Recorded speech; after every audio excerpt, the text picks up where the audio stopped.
Торба Луи Витон, тешка 1,5 милион евра, Зоран Милевски кичеец изнесе од домот на Орце Камчев, но обвинителството и по една година откако е пријавен рекетот не утврди каде завршиле парите и кој колку се офајдил од милионот. Сепак, иако на незавршена истрага за кичеец кој е првостепено осуден во случајот рекет, обвинителството му ја прифати гаранцијата во имот без да утврди потекло на пари, анализира за Алфа експертот по безбедност и криминалистика Љубомир Ѓурчевски. Таму станува збор за огромни пари, за милиони евра. Тука обвинителството потврди и тука е најголемата грешка. Ако тоа се утврдело, тогаш ќе се поставило прашањето дали обвинителството ќе било спремно да го прифатит нагодувањето со Зоран Кичеец, односно признавањето на вина, или ќе одело да него го задржи по секоја цена како обвинето лице во случајот затоа што тој се стекнал со можеби повисока материјална корист. Може би и дел од оваа гаранција сега што ја дават, може би е стекната со од тие пари кои што беа предмет на кривичното дело.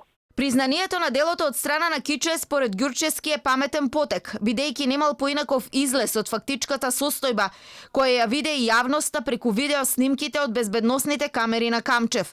Но отвара дилема фактот дали тоа било пресметан чекор за да се направи дефокусирање и истрагата за Кичеец да прекине овде, односно да не се утврди потеклото на неговиот имот и на каков начин тој го стекнал низ годините. За конкретно лице, обвинителството требало да си поведи постапка за испитување на имотот, но во друг дел, друга постапка. Затоа што тој на секој чекор, секаде барем во последниве 10 до 15 години, искуствата нас ни покажува дека тој секога се вртел во криминалните структури, односно она што ние сакаме да кажеме во подземјето. И бил близок до структури кои што сторувале одредени кривични дела, значи неовластено посредување, перење пари, трговија со дрога, можеби. Зоран Милевски Кичеец беше второ обвинет во случајот рекет. На првото рочиште го призна делото и судот го осуди на 3 години затвор, а мерката притвор му ја замени со куќен притвор. По 10 месеци судот ги укина сите мерки на предпазливост. Кичеец чека одлука на апелација, односно дали ќе му ја намали затворската казна, во која му се пресметуваат и деновите поминати во притвор.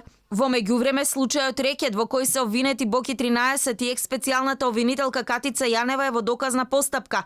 Боки 13 е во притвор во Шутка, а Јанева е во куќен притвор. Одбраната на Јанева во телефонски разговор ни посочи дека по одлуката за укинување на мерката на Кичеец, најверојатно и тие повторно ќе понудат гаранција за Јанева да се брани од слобода.